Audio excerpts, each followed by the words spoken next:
나는 누구인가? 삶 속의 미수에서 나이가 들수록 인생의 종점이 가까워진 사람들은 어느 정도 지각이 있다고 한다면 다음과 같은 질문을 진지하게 하게 될 줄로 생각됩니다. 과연 나는 누구인가?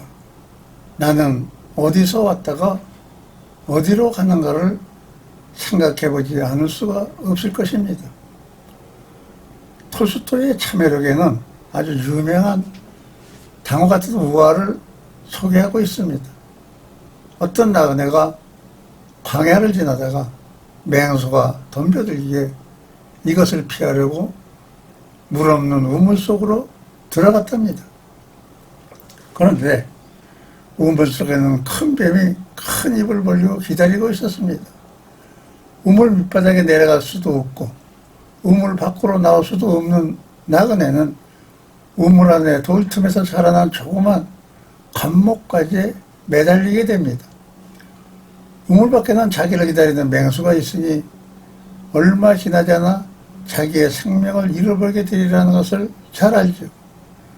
이것을 생각하면서 그냥 나뭇가지에 매달려 나무를 쳐다보니 검은지와 신지 두 마리가 나뭇가지를 쏠고 있었답니다. 그러니 두 손을 놓지 않는다 하더라도 결국은 나뭇가지가 부러져 나그네는 우물 밑에 있는 큰 뱀의 밥이 될 것입니다. 그러나 주위를 돌아보고 그 나무 끝에 흐르고 있는 몇 방울의 꿀과 물을 발견하자 이것을 혀로 핥아먹기 시작합니다. 인간이 산다는 것이 꼭 이와 같은 모습이더라고 비유했습니다. 여기에서 나그네 인생이 산다는 것은 참으로 기막힌 운명에 처한 것입니다. 여기에 검은지, 신지는 무엇인가? 그것은 우리가 사는 밤과 낮인 시간을 의미합니다. 그러니까 인생이란 한 7, 80년, 100세를 산다 할지라도 밤과 낮, 검은지, 신지가 드나들듯 시간이 다 지나가 버리면 마침내 매달리던 가지는 부러지고 인생은 끝이 난다는 것입니다. 이 기막힌 현실이 우리 인생의 현 주소입니다. 톨스토이는 우리 인생을 향해 이렇게 말하고 있습니다.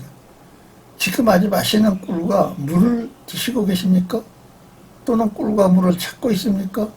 그 꿀은 젊은 날의 향기와 인생의 성공으로 인한 부와 권력, 명예 혹은 행복한 가정일 수도 있습니다. 넓은 평수의 아파트 번쩍이는 새 차일 수도 있습니다. 하지만 이제 검은지, 신지 그리고 고개를 쳐든 독사를 기억해야 합니다. 라고 말하고 있습니다.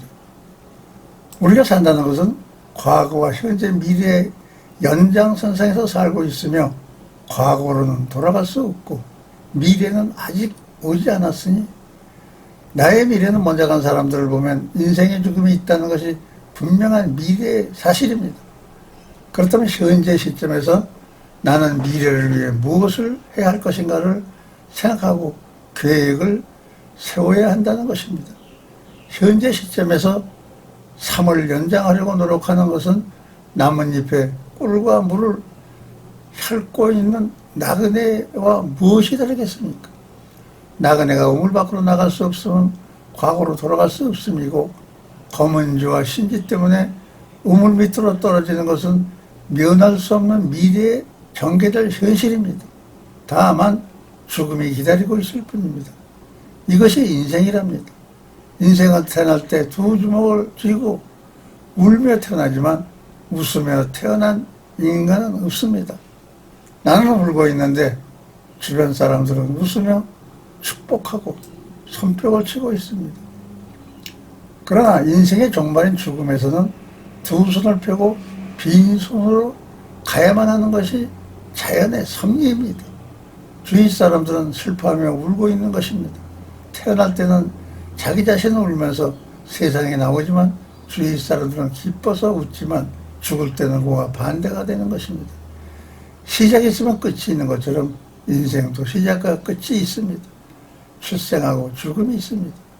불확실한 미래에 살고 있는 나그네 인생은 검은지와 신지가 쏠고 있는 나무가 언젠가는 부러지면 종말인 죽음이 있음을 알면서도 서의실의 만족감에 취한 나머지 영원히 살 것처럼 착각하거나 망상에 빠져서 살고 있는 것입니다. 사람은 태어날 때 가진 자가 되기 위해서 태어났고, 초년의 삶은 가진 자가 되려는 준비 단계로 공부하는 단계며, 중년은 직업을 가지고 가진 자가 되려고 일하는 단계며, 말년인 노년은 가진 것을 베풀면서 인생을 정리하는 단계라는 것입니다. 과연 나는 누구인가?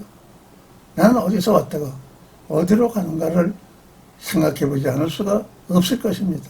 감사합니다.